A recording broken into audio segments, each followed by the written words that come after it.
what you want, when you want it, where you want it. This is The Mesh.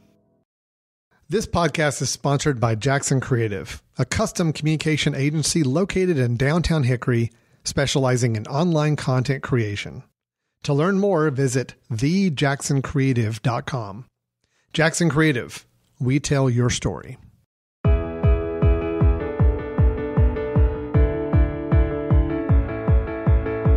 Hello, everyone, and welcome to the FOREcast. I'm your host, Alan Burton. Thank you for listening to this new golf podcast on The Mesh. And be sure to check out all the other shows on themesh.tv. They're all produced right here in the western region of North Carolina. The FOREcast and all other Mesh shows are available on Apple iTunes, Spotify, Stitcher Radio, and all other favorite podcast apps. We have an amazing guest today, a really good friend of mine, a gentleman I have known and been mentored by and coached by for the better part of 8 or 9 years now, I would guess. This fella is the owner, inventor, and guru of all things in the green reading and putting world. He is the owner and inventor of Aim Point Golf. His name is Mark Sweeney, and Mark has taken some time out to spend with us this morning, and let's talk putting. So I am so happy to welcome Mark to the show. Mark, thanks for taking time to join us this morning. Yeah, thanks for having me. Well, I know you travel the world, and you've done some amazing things for our game of golf. And when I first came across your information, it came to me through a friend and another good golf instructor friend of ours, Jason Sutton, down in Charlotte. And Jason was hosting an Aim Point green reading clinic at his golf course down at Carmel Country Club in Charlotte. And I had seen the book that you used to teach out of, and this book had all these numbers in it and these circular diagrams. And I'm looking at this. Bobby Clamp had actually showed it to me and said, "Alan, have you seen this?" And I said, "Bobby, that looks like hieroglyphics, man. What the heck is that?" And he started to explain it to me a little bit, and I said, that is fascinating. As a golf instructor who's, for the last 20-plus years, tried to help golfers, I'm always open-minded and open ears to someone that has information. And when he showed me this, it just piqued my curiosity. I said, I have to learn about that. That is amazing. That is incredible. So what you've been able to do for the industry is commendable. And at this point in my career, I don't know how I would have made it this far without this information to teach players. Let's talk about where this thing started for you and tell us how you got to where you are. Where did this thing begin? Well, it started as me just watching golf on TV and not understanding why the best players in the world were not particularly consistently good green readers. You know, sometimes they were great and sometimes they would just blatantly miss putts. That always shocked me. And I had a background in software development, so I actually, as a hobby, just went out and wrote some software and kind of figured out how to piece together the puzzle of how do you predict what a ball is going to do on a green. And that was in 2003.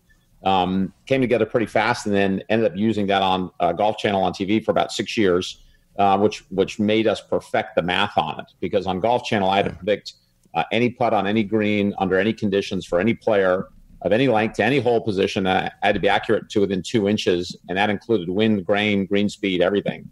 And so there was a very high demand on accuracy, and so spent a lot of time getting that right. And then once it was right, thought to myself, there's a lot of things that I see as, simulating these putts and geometry of green reading that people just don't know. And so I started to get into teaching, and what took a long time was going from the super complicated computer program to, what we see now as express reading and maintaining pretty close to the same level of accuracy. That took, 10 years to get to that level. Right. But it was, what you originally saw with the chart was kind of in the middle. It was still fairly complicated, and you were what we call an early adopter in that, which was great. There was a number of great instructors who got in early because they realized there's value of the information. But we still took a little while to figure out how to simplify it down to where anybody could use it. Exactly. And your television broadcast product that was on the Golf Channel for so many years actually won an Emmy for technical achievement in 2008. And that's just an amazing accomplishment. And if you go back now, I think we can still see on YouTube some of those older broadcasts where you're putt predicting program was shown on the screen, and how accurate it was just phenomenally fascinating for me and certainly for the viewer. We miss that. We don't see that today, do we, when we see the broadcast? No, I miss it too. The very last putt we ever did was Justin Rose at the Tour Championship, and it was about a 50-footer with about 30 feet of break, and it went right down the line the entire way into the hole. And the line was 3 inches wide, so I had a 3-inch margin of error. Wow. And that was one of the best putts we ever did. It was actually the very last one we ever did on air. Wow. Fantastic. I mean, your experience with over 100 PGA and LPGA Tour players, and we're talking about 9 major winners. We're talking about 3 number 1 players in the world. There's a reason why players are seeking out your information and utilizing it to play golf for a living. The information is so accurate, and that's one of the reasons that I got involved. Is it just blew me away when I realized there was information available to be a better green reader. I mean, golfers forever thought about the myths of green reading. We hear this in our clinics all the time. I think you know this, and that the grain grows toward the water. The grain grows toward the setting sun. The ball breaks towards the Las Vegas Strip. If you're at TPC Summerlin, it breaks toward Rays Creek. If you're at Augusta, Indio and Palm Springs. I mean, all these myths that you hear. And the real physics of it is simply not considered by a lot of golfers. And they need to understand the physical factors, don't they, Mark, if they're going to be better green readers? Yeah, I mean, the proof is, well, first of all, if you could bend the laws of physics on golf courses, NASA would be out on golf courses trying to figure out why that's going on. And so it doesn't happen. And the proof was we did 6 years of live TV, and the only thing we ever knew about a putt was what was between the ball and the hole. We had no concept of where downtown was, northeast, west, south, rivers, oceans, mountains. We didn't know. We didn't care because we didn't need to add that in as a variable to get the putt right. So all we knew was from point A to point B, there's a certain amount of slope, and the green was a certain speed, and if there was wind, throw some wind in, and that was it. And we never had a problem ignoring all those other factors. And that's it can cause some pretty heated discussions when I tell people, no, the mountain doesn't actually push the ball, the doesn't actually pull the ball. There is no force acting on it. And for me, it's just if you really can't read greens, that's something you default to as well. I don't know, so it must go towards the water, which obviously doesn't have to happen at all. Right. And what was fascinating for me as a young instructor, I certainly watched players hold their putter up and try to plumb bob a putt. And in my mind, I knew there was no real dependable accuracy with their method, but I didn't know enough about the physics involved to explain it away. And so when people held their putter up, I was fascinated that they believed that was the best way to choose a target for a putt. But as I learned more, and you shared with me so many great concepts about what's actually physically causing the ball to do what it does, it's very simple for me to explain why that may work and why that would probably not be very dependable on a regular basis, especially if green speeds were changing. Yeah. It's if you don't have anything and that's all you have, that's all you have. But I'm to a stage now where occasionally I'll get somebody come in and take a putting lesson who doesn't do aim point, and my response is really, well, if you're not a naturally good green reader, I can't help you any other way. I can teach you very, very accurately how to read a green. But if you're just guessing on your own and you're not accurate, I still to this day, I've been teaching green reading for 15 years. I still don't know any other way that's going to give them consistently good reads. Right. Some people naturally read greens well, and that's great, but you can't take that and transmit it to somebody who doesn't. If you ask a great green reader, how do you do it? They go, I don't know. Right. I said, can you teach somebody who doesn't know how to do it? And the answer is always absolutely not. So we as coaches have to have a way to give somebody a skill that they don't naturally have, and that's where aim point kicks in. Exactly. I think where a lot of good green readers might say that, well, the reason I'm a decent green reader, and they probably aren't really aware of this, they've hit so many putts across so many different slopes and so many different green speeds, their brain becomes capable of remembering a picture, and they're matching those pictures from their memory, from hitting thousands of putts. And I think it might have been you that even told me this. I think when you asked, I believe it was, I don't remember if it was Hank Haney or certainly a great instructor, you asked him his thoughts on what does it take to be a good green reader. And I think it was you have to be a good green rememberer to be a good green reader. Yeah, I mean, that's great if you're on tour and you play the same courses every year. But if you're a younger golfer and if you're playing different courses, or if you're new on tour, it doesn't help you at all. Exactly. So you've got to be able to, we as putting instructors, we've got to be able to walk out to any golf course in the world and get every read right the first time, which ideally, as a competitive golfer, you want to pretty much do the same thing. So, yeah, remembering is great. But when they redesign greens, and I always remember kind of watching Tiger when he would play greens that were newly rebuilt, he was never as good as when they were the older designs because they'd make subtle changes. And what he remembered the ball doing was not always what it did after the rebuild. Exactly. And so that was always a setback. Well, when green speeds changed, I think this past year at Augusta, there were even some comments about how the greens might have been a little slower than in years past. And the ball doesn't break as much when you have slower surfaces because you're going to have to give the ball a little more velocity to travel that distance across the slower surface. And when you have a time variable, you get different break amounts. And that's kind of what I think happened this past year for a few of them. Yeah, I mean, golf greens are living, breathing organisms, and there's only so much you can do with speeds. And if it's hot, humid, or rainy, you've got to, as a player, you've got to dynamically adjust to the conditions. If it's hot and humid versus cold and windy, you get very, very different reactions during the day or over the grass. And you've got to be able to adjust to that. You can't just say, well, last year this putt did this. Right. You've got to have some ability to say under different conditions, what will the change be? That's where aim point kicks in nicely. It doesn't really matter what the speeds are. It's very easy to adjust and get an accurate break, whether it's faster or slower. Right. Well, let's talk a little bit about how the aim point process has evolved. I know when I first got involved, as I mentioned, there was a chart. I still use the chart. I have it in my yardage book in my back pocket every day when I'm out there teaching because I actually love the information that it provides. But what was fascinating about it, as you mentioned, we would give an aim point clinic back in those days, and we might have 8 people in a clinic, and maybe 2 out of those 8 people would really feel like that information was going to be, processed and transitioned into their daily play. They would be fascinated at the accuracy that the information was providing, but most players would find it difficult to implement the new skills that were going to be necessary to do the read with the chart. And so we were all looking for ways to simplify this process, and let's talk a little bit about how that transition occurred.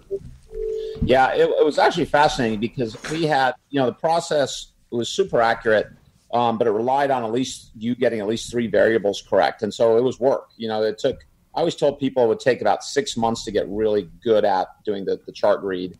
And most people are not going to give it 6 months, to be fair. Right. And I probably wouldn't either if I just walked into a clinic. So it worked, but it was difficult. And I've been thinking for a couple of years, I've been kind of beating my brains over how do we make this easier. And I just didn't come up with anything. I couldn't come up with anything. I hit a wall. And then, they say invention is the mother of necessity. And I had to teach a clinic to very young kids with Rob Noel. They're like 7 and 8 year olds. And I was landing. He was texting me on the plane. And the clinic was in like 2.5 hours. And he said, you can't teach them the chart. They haven't had angles in school. They won't get it. Think of something else. And I literally had 2 hours to think of something else. So we came up with this, and you probably remember this. I was there. Call it the thumbs up read, where we use our thumb just on the high side of the hole just to get kids aiming on the high side of the hole. And then it turns out that if you use 1 finger per percent, it actually matches the physics of a golf ball breaking on a golf green, which was mind-blowing to me and probably everybody else at the time. I'm sure when you first saw it, you thought it was insane. Most people first saw it and they were like, yeah, that's cute, but, you got to be kidding me, right? I mean, maybe it's fine for brand new golfers or kids, but what we learned very quickly was that it was so accurate that tour players were saying, oh, I like this better. And that was a big learning experience for me with teaching, was something that I thought had to be a little bit less accurate.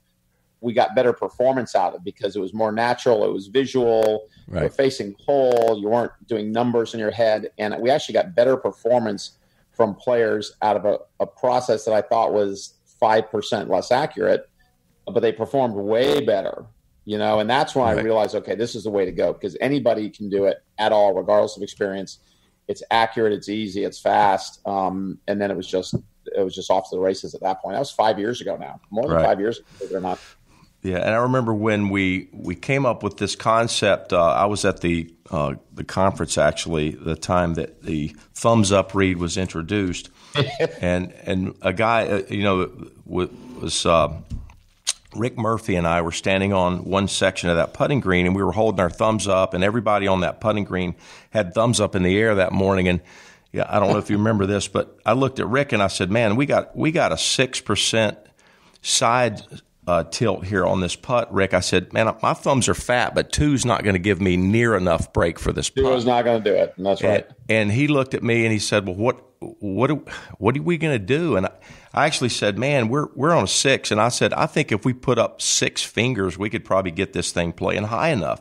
And he said, "Well, try one." So that's where it started for me. I put those fingers up, and I said, "Wow, that was incredibly close." And from there, it was like, well, I don't want to blow this whole thing out of the water. The thumbs up is a cute concept, and it really seems cute, but I don't think it's going to calibrate. And so he convinced me to come over to you and share with you what we had done, and it was just was fascinating from that point. That was the first moment that we did 1 finger per percent. I distinctly remember it because 2 weeks later I went to Europe for the conference, and me and Rob Cheney went out by ourselves for 2 hours. And I said, "Just do me a favor, just hold up 1 finger per percent, and I'm going to compare it to the chart." Yeah. And everything was within an inch or two. It was mind blowing. And he was making every putt he looked at. We didn't even know what we were doing. We didn't know how to change double breaks or long putts. And he was still making literally everything he looked at. And that's when my head was swimming. I was just like, I don't get this. How can this possibly work? I get it why it works now, but at the time it was like magic. Yeah. It made no sense at all. And with a kid who's got a smaller finger and a shorter arm to an adult who has a longer arm and maybe a bigger finger, those pictures actually humanly calibrate pretty nicely too, don't they? Yeah, the geometry of your body is very similar across different ages. Like I've done Express with 8-year-old kids who see the exact same break that I see. Right. There's little changes with hand size and arm length, but not much at all. I mean, I've never met anybody who couldn't fit everything from stimp 8 to stimp 12 in their natural arm positions. That's the really cool thing is, and it also happened to work out with percentage of slope. So 1 finger per percent works perfectly, which is we've always done everything in percent. It doesn't work in degrees, but it does work in percent perfectly. So I was just stroke a lot. Well, and that speaks to the reason that we as Aimpoint certified instructors want the golfers out there to come seek us out, because our information is so much better researched, and to get accuracy out of this process, you really need to get the information from a certified instructor. It's like a joke. If you tell it correctly, it's going to be funny. If you tell it wrong, you're going to miss the punchline, and it's not going to be good. So we want you to go to a certified instructor and get this information because it has been thoroughly researched, and it'll make a huge difference. Yeah. And I can't tell you how often. I mean, I even watch PGA Tour sometimes, and I watch guys, doing Aimpoint, trying to do Aimpoint, and they're doing it completely wrong. Right. Major mistakes that are just going to, reduce the accuracy of it. And they obviously didn't learn from an instructor. They learned from a friend or somebody. Or I had a junior I was teaching yesterday who played with a guy who was same thing, trying to do Aimpoint, but he was feeling the slope on top of the hole. And things that might intuitively you might think are correct if you don't understand Aimpoint, right? But aren't, Right. And so you really want to learn it right the first time, get the process correct, and then it works great. But don't try to make stuff up. I see all kinds of people saying, "Well, maybe it works better if I do it this way or that way." Right. And what you have to realize is the Express read we've tested for almost 6 years now, 5.5 years or more. And we know it works and we know it doesn't work, even though it might seem counterintuitive to somebody who is new to it. Right. Well, even the golf broadcast folks did not understand the process, and they were just throwing stuff out there to the listener and the viewer. And we heard a lot of comments about, well, they're looking at the percentage on the slope, or they're looking at the degrees on the slope, and they didn't know the difference between percentage and degrees. And it is not degrees; it's percent when you're reading it through the Aimpoint process. And if, like you said, if you get it wrong, you're going to get the wrong answer, and you'll think Aimpoint's not correct. But it is very, very accurate. Yeah. I mean, degrees and percent are different units of measure. It's like metric versus imperial, or Celsius versus Fahrenheit. They're completely different. You cannot interchange them. and have it even remotely work correctly. So it is amazingly accurate. And I would never release anything out to the public that I haven't tested for at least 6 months. And I think that's, people who know me probably know that's true. But if you don't know me, there's nothing I would just throw out there. Right. Everything that you've seen, even as a certified instructor, and you see it first, I've spent 6 months, doing skunk works on, trying to wring out the bugs and trying to break it before I would give it to anybody else to use. Well, absolutely, especially when you're dealing with as many professional golfers as you are, and you see so many of these top players in the world now using the process and using their fingers and feet to read the greens. We studied this, and we understand that if we can help our players, for instance, a top 25 tour player that you might be working with, if you can help them make one more putt a tournament for an entire season, that's $1.7 million more they're going to make. So it's huge. It's huge money for them, and it's for juniors. I teach a lot of competitive juniors, and they haven't had the experience to figure out green reading. They haven't had 20 years of watching putts roll, right? And you can get them reading greens spectacularly well in 20 minutes, 30 minutes, even as a young teen or a preteen. Absolutely. And then when that happens, now they can actually be freed up to get better at speed, to get better at hitting their line, and not be so stressed about, thinking that every time they miss a putt, people always think it's a mechanics problem. It's usually not a mechanics problem. It's usually a read first, speed second, and mechanics third. And they're usually doing the exact opposite order, which is holding them back pretty badly. Absolutely. And when they miss a putt, their first thought is, it must have been my stroke. And so they're going to want to change a lot of things in their stroke that might not need to be changed.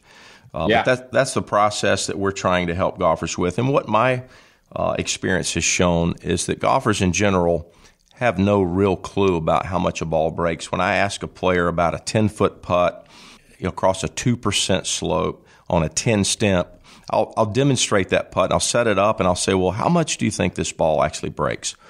Constant answer, about 2 inches. I'll play about 2 inches out. I said, well, you're going to have to hit that thing pretty hard if that's actually the line you want to hit your ball on.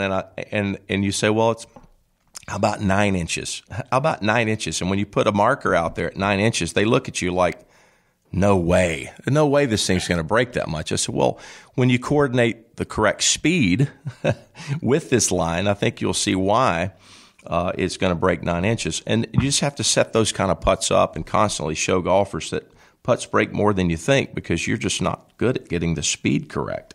And that's why they three putt. So if we help a golfer, a recreational golfer, eliminate three putts, gosh, that's huge. I mean, that's going to be huge. Yeah, it's interesting because I do a lot of performance analysis also. I was doing performance analysis before I did aim point, believe it or not. And one of the top two things to reduce bogeys for higher handicaps is three putting. Exactly. Greens is number one, and three putting is actually the number two thing. Yeah. Which is primarily, if your read is off and your speed is off, so you have a double miss, and you're going to three putt way too often. Yeah, and I constantly have to twist a player's arm to give them a putting lesson, and they're out on the range saying, I need to get a new driver. I need to hit this driver farther. I just don't hit it far enough. And of course that may be true, but then when they have 6 three putts around, hey, there's some low-hanging fruit over here. We need to go pick this low-hanging fruit, pal. Hey, I'm 260 pounds. I can't dunk a basketball, and I don't think I'm ever going to, so I need to learn how to do something else. I gave up trying to hit it longer about 3 years ago. I just move up a tee now. Yeah, absolutely. The vanity of having to play from the back where the men play. I'm just like, I don't want to hit 3 irons into the greens anymore. No way. Yeah, and as we look at golfers, how they visualize putts, and I think you can speak more to this, but we're seeing that not every golfer is viewing the putt the same way. Their picture of what they like to see, and we're discovering new ways to help golfers see the putt best for them. Some of the new concepts that the aim point process has discovered as we look at entry to the hole, as an angular relationship. Let's talk a little bit about the entry points that we've worked on. Yeah, we traditionally as an aim point instructor, we've always said, here's your aim, here's where you start the ball will break in from there. And it's been very natural for us to teach and think that way. But there's a lot of players who want to visualize curve and apexes, and they want to see the shape of the putt, not just roll it to it. And so starting about a year and a half ago, maybe 2 years ago now, a year and a half ago, I started to address that by figuring out, okay, how do I know where to aim, but let me figure out how to accurately show the shape of the putt. So if there's a player who wants to see the shape or the curvature, we can actually very, very accurately show them that right now. It takes about 1 second, and it's helped quite a few golfers. And it's not the apex we're showing because it's a point, that aim point that we calculated personally because it's easy to find. And you actually named it, Alan, the drop point. Very similar to the apex, but it's where the ball starts down towards the hole. And I've been teaching it now for about a year and a half, and I have some golfers who love it and just their performance jumps through the roof. I have some that don't care at all, And Sure. So as an instructor, we need to be able to help anybody who walks in the door, regardless of what they want to visualize. And we're there now. We can show you anything you want to see about the putt. And just with a little pretty simple test, we can figure out how that player performs the best. And that's the fascinating thing, is that we can take the information and we can apply it to the player in the best possible way for them to feel comfortable with it and see it the way they like to see it, and get more accuracy with their reads through all those different methods. It's fascinating to me that there is a science, a measurable science. And I would say that the majority of people that are reading greens in the old-fashioned way, they're walking around the putt, they're looking at it from 4 different directions, they're spending so much more time. And aim point forever has had an improper rap, if you will, as if it's going to slow the player down. And I see quite the opposite. I see once the player gets the aim point process, they're faster at getting the correct target than a golfer who's walking around, holding their putter up and seeing the putt from all 4 sides. And it's just not true that aim point is a slower process. If anything, It's a much faster process. Yeah, I mean, back when we were doing the chart read and you were learning how to do the chart, I could see how it could slow you down a little bit. But I stopped teaching the chart 6 years ago. Yeah. And if you're doing a proper express read inside 10 feet, it should take 4 or 5 seconds. And I watch players now walking around all sides of the hole, and I can't watch anymore. Like, I'm thinking to myself, if things were reversed, so if the natural way to read a putt was to step over it, feel it, and step back, and then I came out and said, you know what, I want you to change that. I want you to look from behind the ball, look from the other side of the hole, look from underneath the ball, then go back and plumb bob and then hit it. People would absolutely come after me with pitchforks for slowing the game of golf down. Right. But the funny thing is that's the standard that even that you see on TV. I can't watch it on TV. I have to turn it off because it makes me crazy. Right. And that doesn't get a bad rap at all. No. It's funny. It's just people of old habits. They are so hard to break. I mean, I recognize that. My dad is 83 years old. Okay, plays golf a couple times a week and shoots his age quite frequently. So he's a good player. I'm not going to get my dad to do aim point. I'm sorry. He just says, man, that stuff is just, Dad, it's so simple. and it's like he doesn't own a smartphone. He doesn't need one. He hasn't had one for 83 years. So why would I buy one now? More stress than we have. Well, yeah, absolutely. But getting people to change. I know I was at a facility here in town that had a Champions Tour event, and so all those older players and trying to convince them that we had some information that would help them was like, oh man, it was like going up Mount Everest with a pair of tennis shoes on, Incredibly. Yeah, it's funny because I've never even tried to go out to Champions Tour and help, but there are quite a few guys out there who do aim point very well. Absolutely. McCarron does. McCarron was actually the he's the grandfather of starting it. Yeah, he is the first tour player to ever pick up the chart and use aim point. He's done it very, very, very successfully, actually. Yeah, talk about how it helped his putting too. I mean, goodness gracious, didn't he climb up from like 190th in putting? Yeah, once he started doing aim point, he got into the top 10 of maybe not number 1 in putting there on the Champions Tour for a while. Yeah, I mean, he was 180 or worse every year prior to aim point. Then he went to top 10 every year after that. Now he's won. How many times he won on Champions Tour? A zillion. Yeah, exactly. But there's more guys out there doing it than you think, even on the Champions Tour. But I never really bothered, pushing it out there, probably for the same experience you had, Yeah, it's tough. It's a tough sell when you got these guys. I've been doing this for 45 years, kid. You got nothing for me, Right. Well, I remember when I first bought TrackMan, it was kind of the same thing. I was on the range there at the Champions Tour event, and I'd just gotten TrackMan. This was about 7 or 8 years ago, and one player said, man, I don't need that machine to tell me what what I'm doing with my golf ball. And I saw on Twitter 3 weeks after that, he had gone out to Las Vegas, this particular player, and he sought out an instructor who's known as TrackMan Maestro on Twitter. So he was definitely using TrackMan there.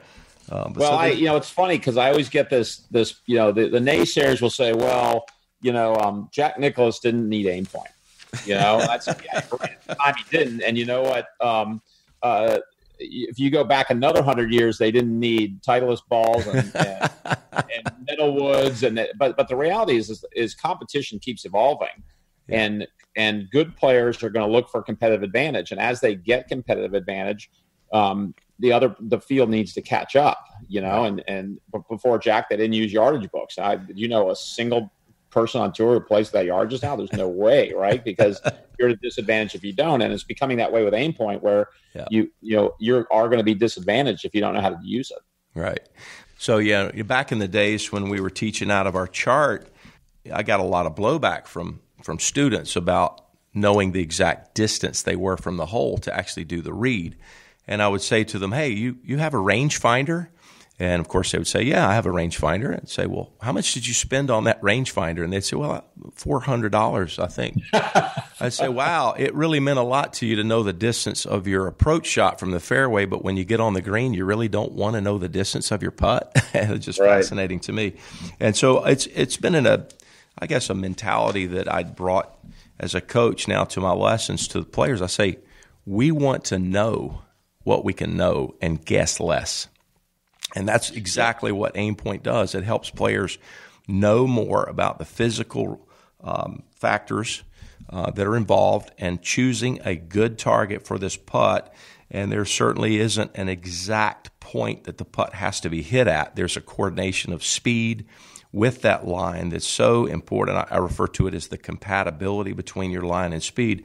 And there's an aim window, if you will. I think we all know that you can play a putt a little higher with softer speed. You can play it a little lower with firmer speed. And we're trying to find players that acceptable window. And that's what aim point does. It shows you where it is. So that's really what offers to understand. There's a window, but it's not as big as people think.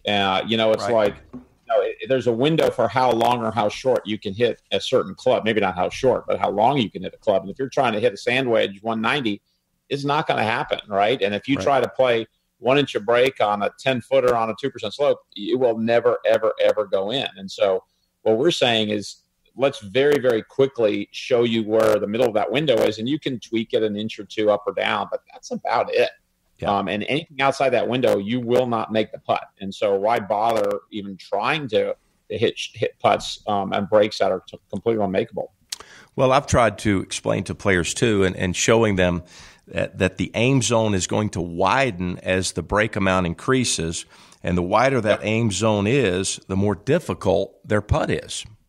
Absolutely. Because then you've got to match up your speed and aim much more precisely. If you have a straight putt, you can hit it straight in at a slow speed or a fast speed. But the more and more slope you get, the more those have to coordinate with each other. Otherwise, the ball doesn't go in because the ball is moving laterally so quickly. And we all know, obviously, big breaking putts harder to make than a straighter putt, but it gets dramatically harder to make. Your typical putts, 1, 2, even 3%, you don't have a huge window. And as soon as you get bigger than that, it gets tough.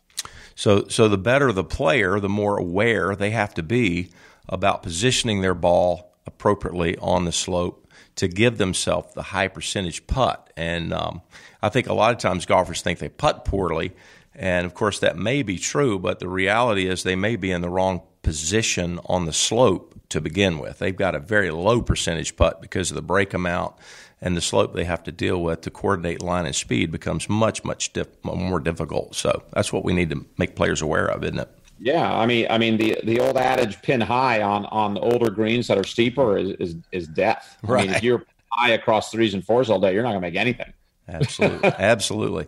Yeah, and that's going to affect their expectation levels. And I think that's interesting as I deal with putting. A lot players have just the wrong expectations where it comes to making putts. And there is a PGA Tour average statistic that most players are surprised by when I give them this. I say, hey, how many putts do you think a pro averages from 10 feet? And I think most people guess around 7 or 8. I said, well, yeah, that's what you see on television on Sunday when that guy's winning. But it's closer to 4, isn't it? It's 4 out of 10 as the PGA Tour average from 10 feet. The best in the world miss more than they make from 10 feet. And I'm constantly reminding all levels of players that is that outside 7 or 8 feet, you're going to miss more than you make. So it's not about getting frustrated about missing. It's have you made your fair share? And if you're making 1 out of 7 or 8 from 20 feet, you're playing like a tour player. Right. Yeah, that's exactly right. Well, Mark, I tell you, the golfer that is listening today will do themselves a huge favor if they seek out an Aim Point certified instructor and learn what we can share with them about green reading. In addition to that, speed control. That has been a big movement in our instructional message to share how to control speed better, isn't it? Yeah, I mean, I've started teaching speed the last 2 or 3 years now, and I do it at every level of player, whether you're a brand new golfer, which I would teach speed first to, as they get better and better, speed has to be taught hand in hand with the read. The read is one thing, but you very quickly got to match up your speed with it to be able to really convert putts. And even watching the NCAAs, I've been watching last night, the women's championship. And as great as those players are, there's still a couple you can pick out who just moved the putter all wrong and they had poor speed. Absolutely. And it's just kind of a fundamental misunderstanding of what controls speed, how to manage the way the putter moves. Right.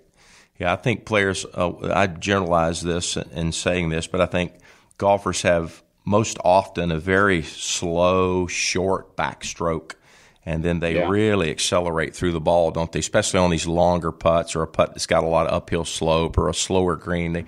They recruit their velocity with that massive acceleration in their stroke, and they're just unaware of why they can't control speed.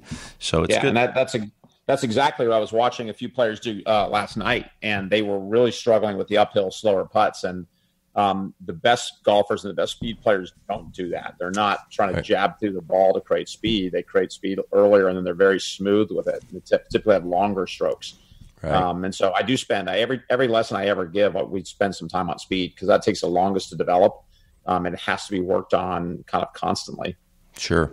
And there's not one method that's absolutely the perfect method, but you see a combination of things that great putters do to control speed.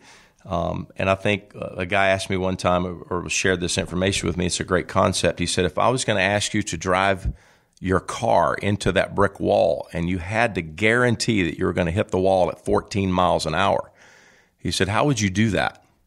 And I thought about that for a second. He said, you probably wouldn't park the car really close to the wall and hit the accelerator and hope that you were 14 miles an hour when you crashed into the wall. You would get back from the wall enough distance to get up to 14 miles per hour and give yourself plenty of cruising speed and distance to get 14 miles per hour and then hit the cruise control and then you crash into the wall at 14 miles an hour.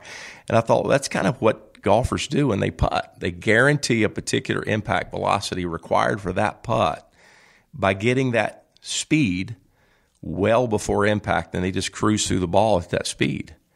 And yeah, that might be the best analogy I've ever heard, actually, because that's exactly right. If you start close to the wall and are gunning it, the chance of you hitting 14 miles an hour is pretty slim versus get up to 14 and then just lay off. And that is what you see the best players do. They get their speed earlier in the forward stroke, and then they kind of ride it out through impact. Exactly. And we obviously know that as geeky as we are about putting, that the putter is going to slow down at the moment of impact. But it's not accelerating aggressively through impact as we used to hear people teach that. We want you to accelerate through the ball. And it's like, ugh. Yeah, I think that concept has really ruined a lot of players, frankly.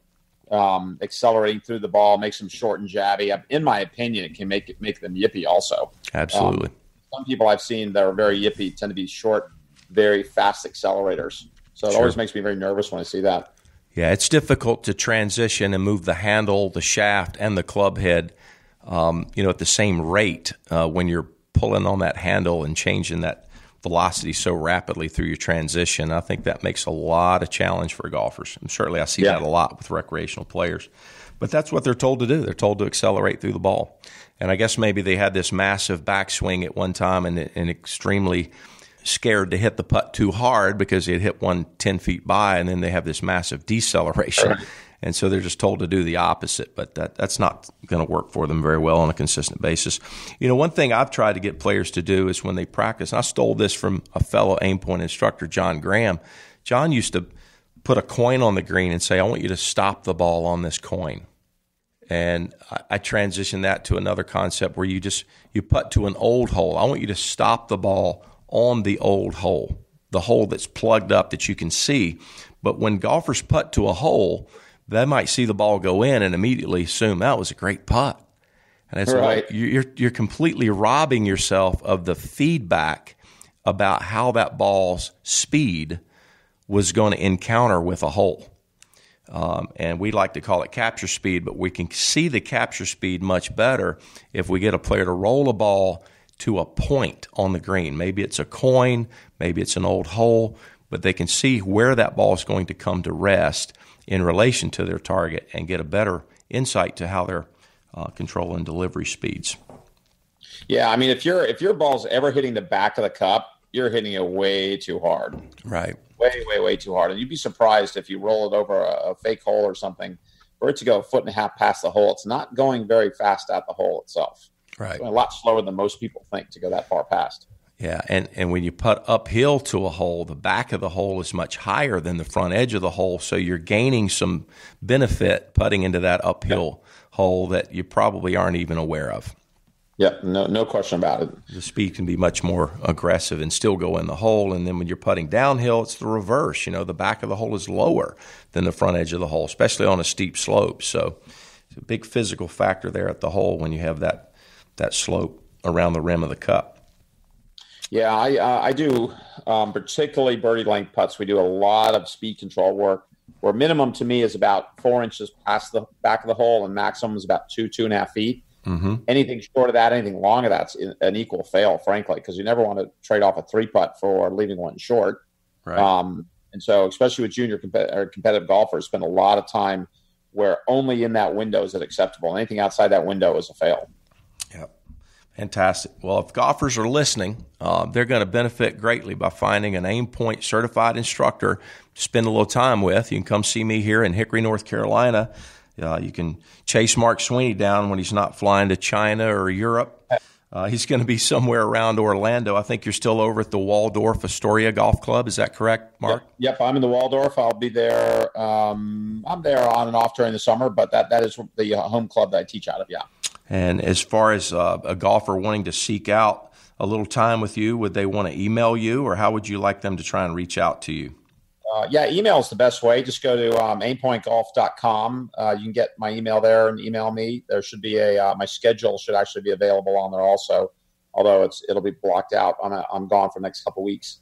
But that is another way to do it also. Fantastic. Well, Mark, I can't thank you enough for spending a little time with us here on the forecast and talking about putting. We'd love to have you back soon. We'd love to have you come back in, and maybe if you're in the area, you can come into the studio and do a show with us as well. But we can't thank you enough for spending a little time with us and sharing some of your genius, and look forward to seeing you again down the road, my friend.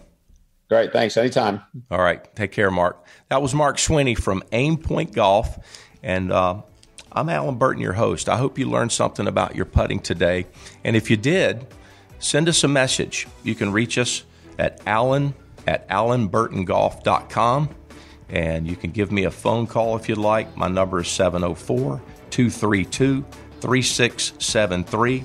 I'd love your feedback, and I'd love to hear what you have to share. What would you like to hear on our show? Anything that you'd like to learn about in the game of golf? A particular guest you'd like me to interview? Or anything at all? Please give us a call. We look forward to hearing from you. And until next time, I'm your host, Alan Burton, on The Forecast.